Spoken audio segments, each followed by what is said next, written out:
ஓம்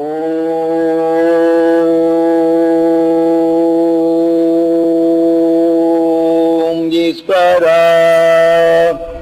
குருதேவா.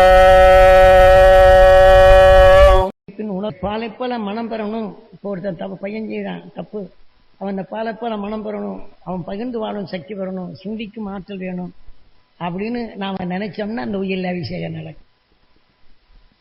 யாராவது நினைக்கிறோமா? இயற்கை மனிதனான பின் நாம் நுகரும் வேதனை என்ற விஷயங்கள் நமக்குள் கலந்த பின் நாம் எப்படி முழு சந்திரனாக இருந்து தேய்மானம் ஆகிட்டே வருதோ, இதே போல நல்ல குணங்கள் அனைத்தும் ஒவ்வொரு குணங்களிலும் அடிபட்டு அது மறைந்து கொண்டே போகும். இப்ப அந்த பாலை போல மனம் பெற வேணும், இந்த சந்தனத்தை போல நறுமணம் பெறணும். யார்? நம்ம பையனுக்கு.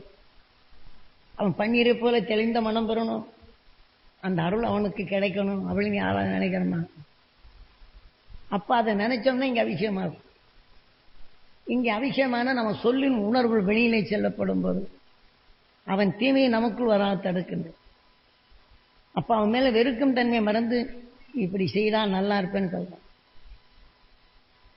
இல்லை, அவன் வேதனை என்ற உணர்வு நமக்குள் எடுத்துக்கொண்ட பின் கோயில் அபிஷேகம் செய்தால் எப்படியோ அவனுடைய தீமைகளைத்தான் நாம் என்றோ நல்லது எண்ணுவதில்லை.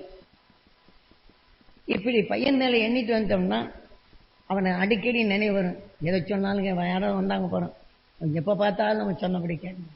நல்லவன் தான், ரொம்ப மோசமா இருக்கணும், வர வர மோசமா இருக்கணும்.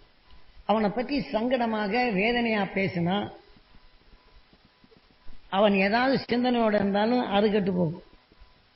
அப்படி போகும்போது இவன் நாம தாய் தந்தையை அந்த மாதிரி வெறுப்பானும் போது ஏதாவது ஒண்ணானா அங்கே அவனுடைய சிந்தனை குறைஞ்சு போகும், ஆக்சிடென்ட் ஆகும். இந்த வேதனை போறதுனாலே இவங்களுக்கு தெரியாது, இவன் குறும்புத்தனம் பண்ணி எங்கதான் போனானோ இந்த வேதனைத்தான் மீண்டும் வரும். ஆனால் நம்முடைய வேதனையின் உணர்வு அவன் சிந்தனை குறைத்தது என்று யாருக்கும் தெரியும். ஏனென்றால் ஒருவருக்கொருவர் தொடர்ந்து வைத்திருக்கிறோம். நம் உணர்வின் தன்மை வளர்ந்தது நம்ம குழந்தைகள். இதுகெல்லாம் நாம் சிந்தித்து செயல்படுத்த. அப்ப அவனுக்கு எப்படி இருக்கணும்? இதே மாதிரி நினைக்க செயலுக்குதான் கோயிலை கட்டி அபிஷேகம் பண்றாங்க. நாம் இது என்ன, நம்ம உயிரில் அபிஷேகம் நடக்குது, இந்த உணர்வுகள் போகுது, நம்ம சாப்பாடோட கலக்குது, நல்ல நிலை வருது. ஆனால் நல்ல சாப்பாடை சாப்பிட்டுருக்கிறோம், ஆனா இந்த மாதிரி பண்றானே வேதனைப்பட்டோம்னா இந்த விஷயம் நம்ம உயிரான ஈசனுக்கு அபிஷேகம் விழுந்து உணர்ச்சியில் எல்லா அணுக்களும் சோர்வடை செய்து நம்ம சாப்பாட்டையும் சரியா ஜீர்ணிக்க முடியாமல் போறது, விஷமாகவே மாறி அது விஷமான உணர்வு நம்ம ரத்தத்தில் கலந்த உடனே உடல் முழுதுக்கும் பரவி அந்த விஷத்தை உருவாக்கும் அணுக்கள் நம்ம உடல்ல பரவு. எந்த உருவிலைப்பு இந்த கருவாக மாறும். முதல்ல அந்த கருவா மாதிரி ரத்தம் முழுதுக்கும் உடல் முழுது போகும்போது நுரையீரலையோ கல்லீரலையோ இருதயத்திலையோ மற்ற எதிலையாவது ஒரு அணு தங்கிட்டா போதும். எப்படி பட்டாம்பூச்சி வந்து ஒரு பூச்செடி மேல முட்டையிட்டா அதன் உணர்வு வந்து பட்டாம்பூச்சியம் பார்த்தா அழகா அந்த பூ எப்படி இருக்கு அதே மாதிரியா. இதே மாதிரி இந்த விஷத்தின் தன்மை கொண்ட பின் அந்த நுரையீரல் என்றால் நுரையீரலை போல உருவாகும். ஆனால் இந்த விஷத்தின் தன்மை அங்க பரவப்பட்டு விஷ அணுக்கள் உண்டாகணும். நுரையீரல அணுக்கள் அதிகமாக சளி ஜாய்ச்சிக்கிட்டு என்னதான் நீங்க சாப்பிட்டாலும் சளியை உருவாக்கிக்கிட்டே இருக்கும். இதே மாதிரி கல்லீரல்களில் செயல்பட்டால் அது வீக்கமாகி அந்த கல்லீரலை நாம் மூச்சு விடுறது திணறலாம்.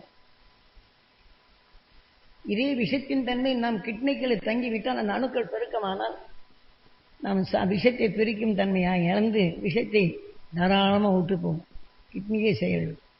அப்ப நம்ம சாப்பிட்ற ஆகாரெல்லாம் ரத்தத்தில் விஷமாக நாம் நினைக்கிறோம், இப்படி பண்றானே இது செய்யறானே அப்படின்னு நம்ம வேதனை நினைக்கிறோம். இதை போல நாம் அவங்களை நினைக்கும் போது எந்தெந்த வேதனைகள் நடக்கின்றது, எதெல்லாம் நடக்கின்றது சூட்சுமத்தில். இப்ப நண்பர்களுக்கு அனுப்பிச்சிடும், நன்மை செய்தான்னு சொன்னா அமெரிக்கா தான் விற்கலாகுது.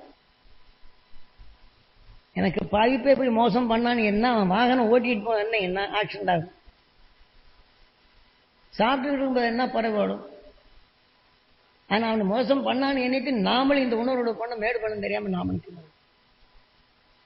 அந்த எண்ணம் ரோட்ல நடந்து போகும்போது என்ன வந்து எதுக்கு ஒரு ஆள் தெரியாம மோதும், என் கண்ணு இல்லையான்னு கேட்பாங்க.